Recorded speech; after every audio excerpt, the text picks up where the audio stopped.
सूचना का अधिकार लोगों के लिए किसी वरदान से कम नहीं है। सूचना निकालकर कई भ्रष्टाचार को उजागर करने वाले समाज सेवी राकेश मिश्रा से इस कानून के लाभ को जाना। पहली बार ऐसा हुआ है कि सूचना मांगने वाले का ही लोगों ने मांगा सूचना। कई विषयों पर हुई चर्चा, देखे यह खास इंटरव्यू। सूचना के अधिकार का जो नियम बना उसका लोग बहुत लाभ भी ले रहे हैं और जो सूचना जिसको चाहिए रहता है, जिसकी जानकारियां बहुत सारे उसके लाभ भी मिल रहे हैं।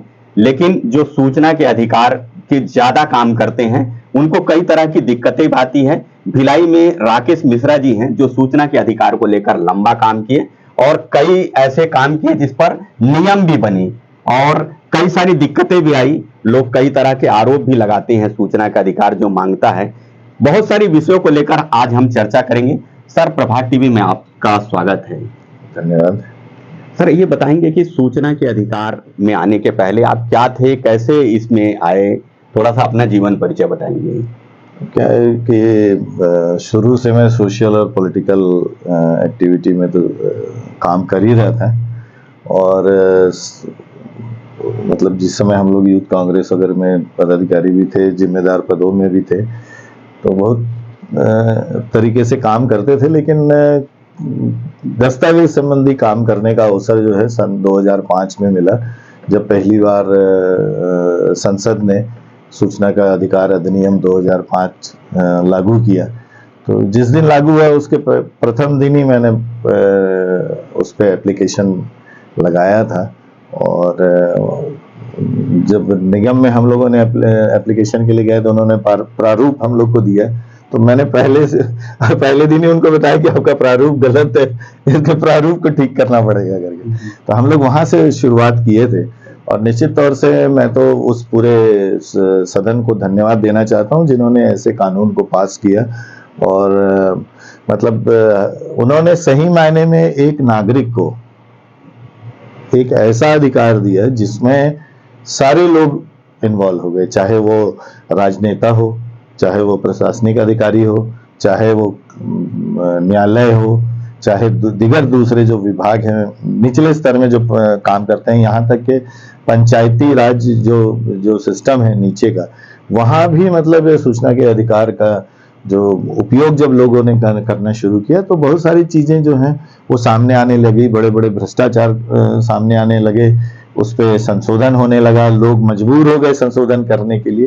तो मैं तो ये बोलता हूँ कि सूचना का अधिकार जो है अपने आप में इतना सशक्त है कि एक आदमी को मतलब इतना अधिकार उसमें दिया है कि पूरे सिस्टम को वो ठीक कर सकता है। सूचना का अधिकार जब मांगते हैं तो अधिकारी शब्दों से खेल जाते हैं। हाँ। तो ऐसा क्या चीज शब्द का जो लिखना चाहिए, आवेदन जो रहना चाहिए कि वो अधिकारी छुपा ना पाए, वो ऐसा क्या है? देखिए, मेरा ये कहना है कि सूचना के अधिकार के कुछ उन्होंने एक नियम बनाए हुए हैं कि आप उसमें प्रश्न नहीं पूछ सकते या और बहुत सारी चीजें जो हैं जो सेफ्टी और ये सब चीज है, पर्सनल है, वैसा करके उसकी एक धाराएं बनी हुई है।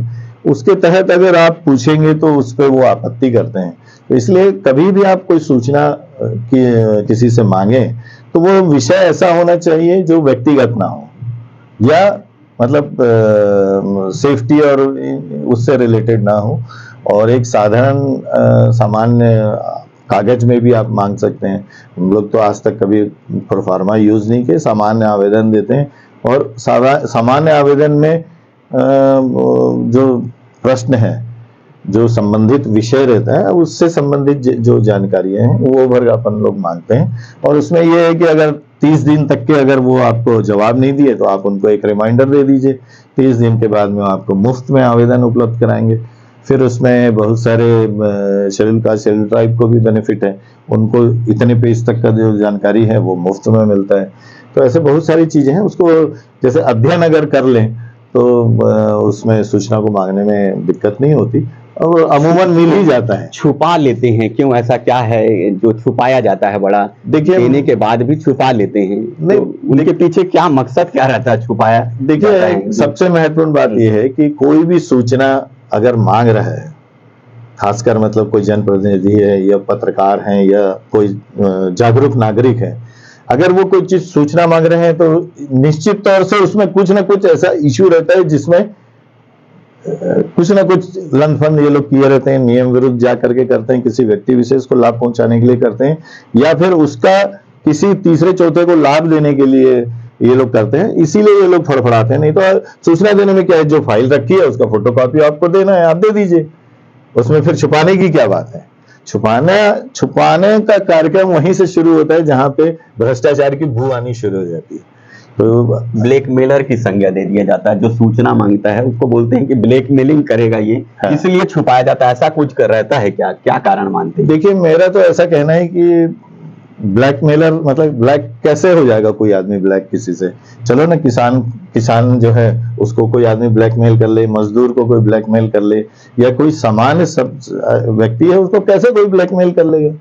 ब्लैकमेलर शब्द जो है ना, ये जो चोर लोग हैं इनका पैदा किया हुआ है, कि जब उनको ये पता लग जाता है कि मेरी जो चोरी है वो पकड़े जा रही है, तो वो क्या है, आम लोगों में जाके ये बताने का प्रयास करते हैं कि यार मेरे को ब्लैकमेल कर रहा है। ब्लैकमेल कैसे कर लेगा? अरे किसी की जेब में हाथ डाल के आप पैसे थोड़ी निकाल लोगे।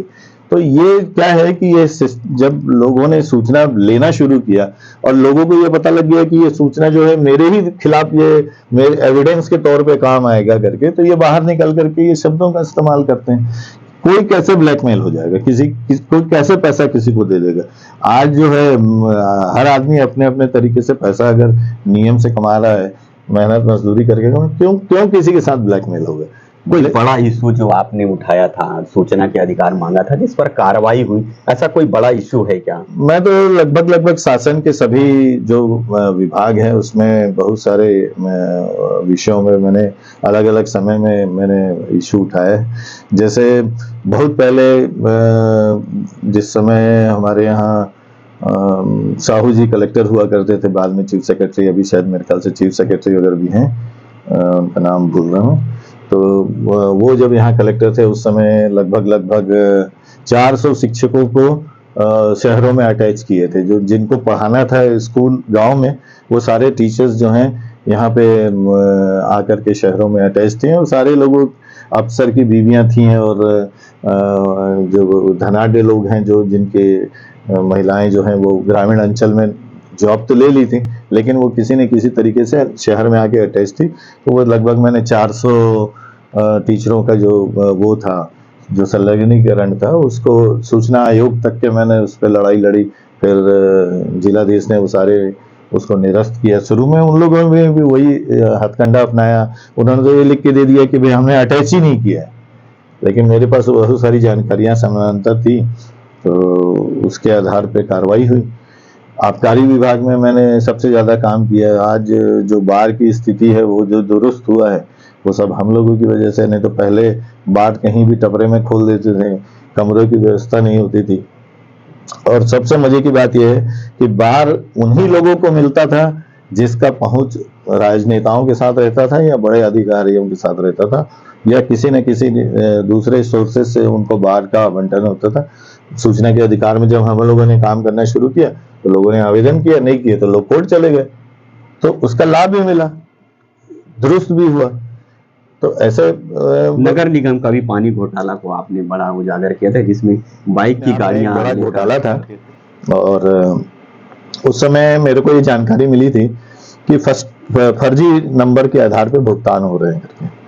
तो मैंने अलग अलग जोन से सारे ट्रांसपोर्ट जो बिल बने थे उसका मैंने दस्तावेज निकाला। फिर वो सारे दस्तावेजों को आरटीओ में लगाया, और आरटीओ से ने जो जानकारी दी वो बड़ा मतलब भयानक जानकारी थी। उसमें पता लगा कि स्कूटर मोटरसाइकिल का नंबर था, एक तो बीएसपी के वाहन का नंबर था, तो वो भी अपने आप में एक बड़ा घोटाला था, जिसकी लीपापोती करके आज तक के वो पेंडिंग पड़ा हुआ है, जिसपे करोड़ों रुपए के घोटाले की जांच जो है आज तक के लंबित पड़ी हुई है। भिलाई में एक लीज का मामला बड़ा चल रहा है, वो लीज का मामला क्या है और कैसे वो लीज धारी को लाभ मिल सकता है? क्योंकि लीज मतलब किराएदार, तो किराएदार को बेनिफिट कैसे मिले और क्या उसके पीछे का कुछ जानकारी हो आपको तो दर्शकों को बताएंगे। देखिए, क्या है कि भिलाई इस्पात संयंत्र जो है अपने योजना के तहत में उनके कर्मचारियों को लीज का लाभ उन्होंने दिया था, और उसमें उन्होंने कुछ शर्तें रखी थी कि इन शर्तों के तहत आपको ये सुविधा दी जा रही है, और क्या बोलते हैं, आप जो है 30 साल ऐसा करके 90 साल के लिए आप जो है इस भवन के जो हैं आप रहवासी रहेंगे, इसका उपयोग करेंगे। और उस समय जितने भी लोग रिटायर हो रहे थे वो सारे लोगों ने आवेदन किया था, उसका मालिकाना हक हमारे पास है ऐसा करके लोग वो कर रहे थे। फिर चूंकि वो मकान छोटे छोटे थे, उसमें कमरों की संख्या कम थी, जमीन ज्यादा आवंटन किए थे, तो लोगों ने उसमें मकान वगैरह भी बना लिए। ठीक इसी तरीके से बीएसपी ने बहुत सारी सामाजिक संस्थाओं को भी दिया था और बहुत सारी धार्मिक संस्थाओं को भी उन्होंने लीज में जमीन और वो आवंटन किया था। इस तरीके से था। तो बहुत पहले की बात है, 2008 में मेरे को ये जानकारी मिली थी कि जो योग निर्माण योजना एक संस्था है जहाँ पे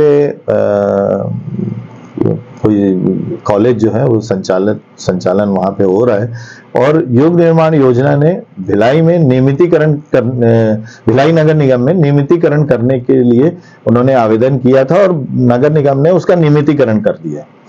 ये मेरे को जब जानकारी लगी थी तो मैंने सूचना के अधिकार में 2008 के आसपास की घटना है, तो मैंने उसमें उस समय सूचना के अधिकार में मैंने जानकारी मांगी, क्योंकि उस समय तो लीज का कोई ज्यादा वो नहीं था, लेकिन फिर भी मैं इंटरेस्टेड रहता था जानकारी के लिए, तो मैंने उस समय जानकारी मांगी थी। तो मेरे को ये पता लगा था कि योग निर्माण योजना जो समिति है, कोई उनके मिस्टर वासुदेव शर्मा वो थे, कोई कॉलेज वॉलेज चलाते थे, उनके माध्यम से आवेदन नगर निगम में लगा था। और क्या बोलते हैं, हमारे नगर निगम में जो रजिस्टर्ड मानचित्रकार हैं उन्होंने उसका आवेदन यहाँ जमा किया था और उसमें उस बिल्डिंग का नियमितीकरण करने के लिए उन्होंने अप्लाई किया। और नगर निगम जो है वो 16 गुना फाइन करके उसका नियमितीकरण उन्होंने कर दिया था।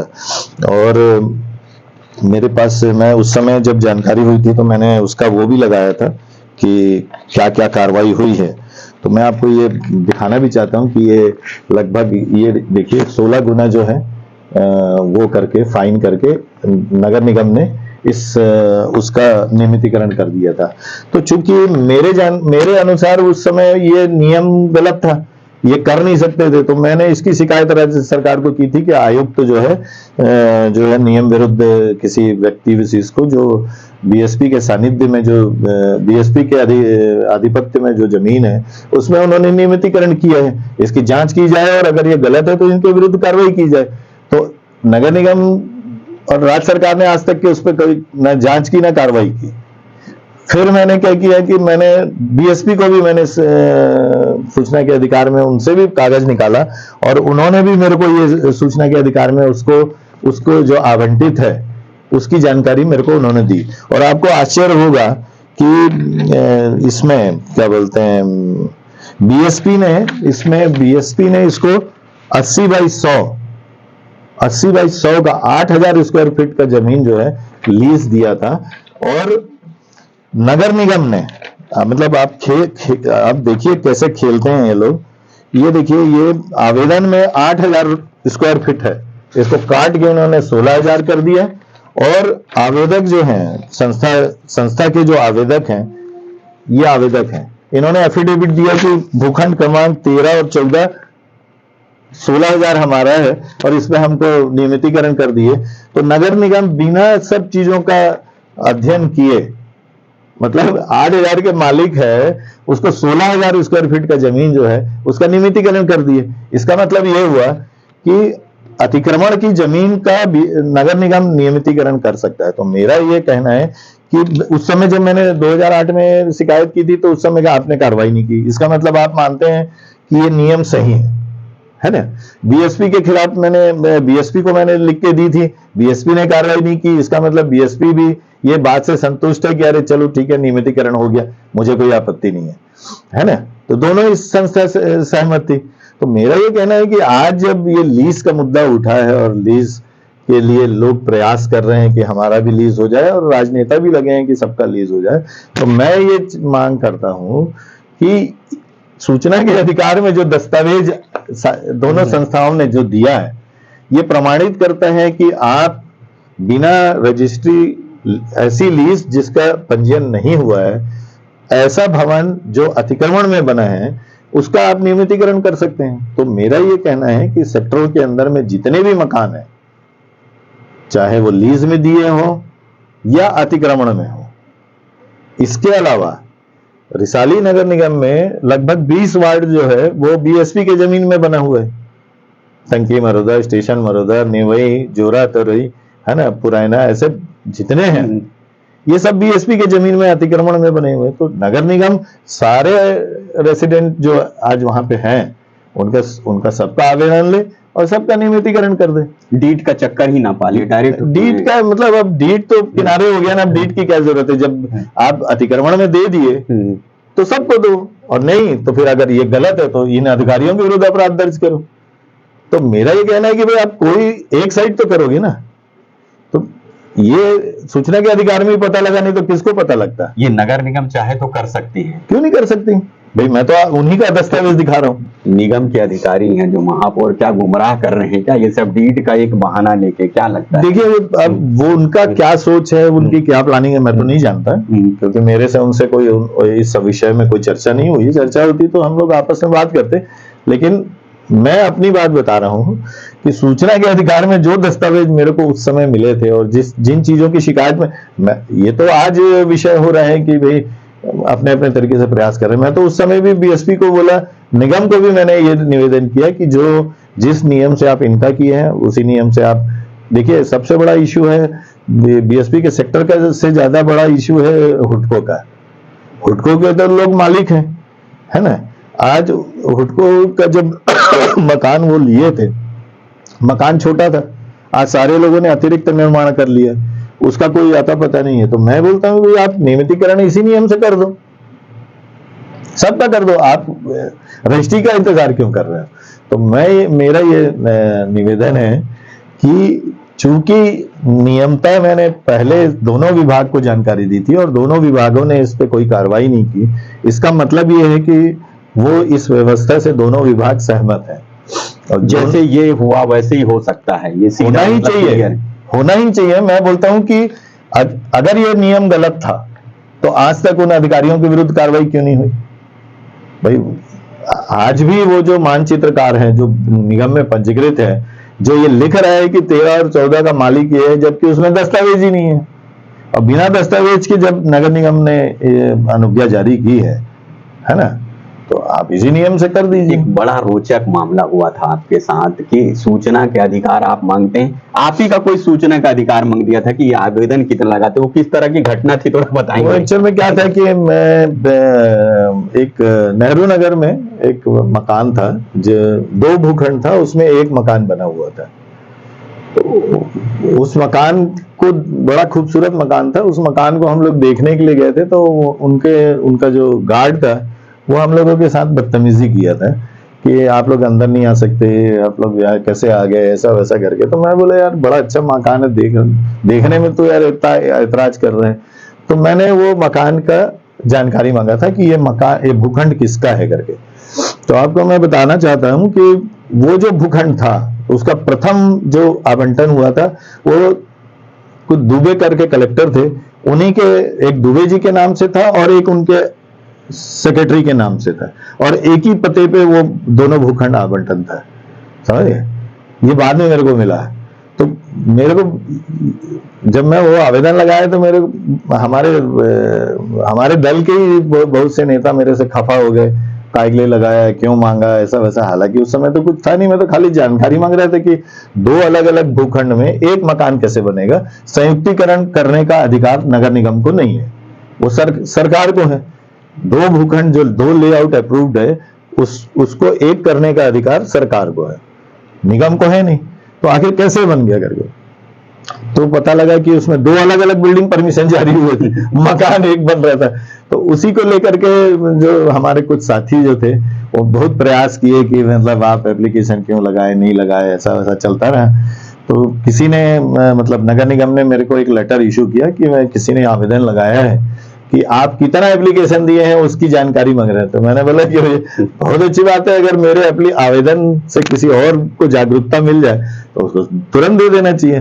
तो मैंने उनको कहा था कि आप तत्काल उनको दे दीजिए, और वो कर रहे हैं। तो हमारे जो पार्टी के कुछ नेता हैं, उन्होंने मेरे से कहा था कि ये बहुत एप्लीकेशन लगाता है, इसलिए इसको कार्रवाई किया जाए। इसी का लगा दो एप्लीकेशन। मतलब मेरे कार्रवाई करने के लिए भी उन्होंने रिकमेंड किया था। बाद में उनको पता लगा कि नहीं, इशू कुछ और है। और मैं कभी भय नहीं लगता है क्या? क्योंकि सूचना के अधिकार लगाओ तो धमकी चमकी भी मिलती है, तो भय नहीं लगता कि सूचना के अधिकार लगा रहे हैं तो अपने साथ कुछ अनहोनी हो जाएगा? कभी ऐसा लगा क्या? नहीं, देखिए, मेरा ये कहना है कि अगर आपका उद्देश्य सही है और अगर आप व्यक्तिगत नहीं लगा रहे हो तो आपको कुछ नहीं होगा। भाई, आप कानून के बारे में पूछ रहे हो, उससे किसी को क्या वो है? और चलते फिरते भाई आपट के गिर गए, मर गए, तो भाई तो सब जगह है। लेकिन ये है कि अगर आप कुछ काम कर रहे हैं तो उसको सिंसियरली अगर आप करेंगे तो उससे निश्चित तौर से उससे आपको पहचान बनती है। मैं सूचना राजनीति में बहुत लंबे समय मैंने विभिन्न पदों में काम किया। जितना मतलब वो मुझे नहीं मिला रेस्पेक्ट, यह बोलना चाहिए कि जितना नाम मेरा उस समय नहीं हुआ था। सूचना के अधिकार में मैंने काम किया, बड़े बड़े काम मैंने किए, तो उससे मैं मतलब अच्छे लोगों ने पहचानने लगा। लोगों ने ये बोलना शुरू कर दिया कि अरे सूचना का सिपाही आ गया करके। तो ऐसे बहुत सारी उपलब्धियां। सूचना के सिपाही को सुरक्षा मिलनी चाहिए कि नहीं, क्या सोचते हैं? नहीं, क्यों नहीं मिलना चाहिए? हर नागरिक को सुरक्षा मिलनी चाहिए। तो फिर वो तो एक विशेष अभियान में देश का एक सबसे बड़ा सिपाही है कि आज भ्रष्टाचार के खिलाफ अगर वो उठा रहा है, काम कर रहा है, तो वो तो सबसे बड़ा बोलना चाहिए फ्रीडम फाइटर है आज के समय में। उस जमाने में चलो अंग्रेजों को निकालने के लिए लोगों को फ्रीडम फाइटर कहा जाता था। अगर भ्रष्टाचार के खिलाफ कोई काम कर रहा है तो वो तो आज एक सबसे बड़ा फ्रीडम फाइटर कहलाना चाहिए उसको, कि हमारे देश के सिस्टम को सुधारने के लिए लड़ रहे है कि नहीं। तो ये आपने सुना, राकेश मिश्रा जी थे और सूचना के अधिकार को लेकर लंबा काम किया है। और इन्हीं सब विषय को लेकर हम लगातार और लोगों से भी मिलवाते रहेंगे और बहुत सारी चीजों से अपडेट कराते रहेंगे। प्रभात टीवी के लिए मैं हूं रमेश भगत।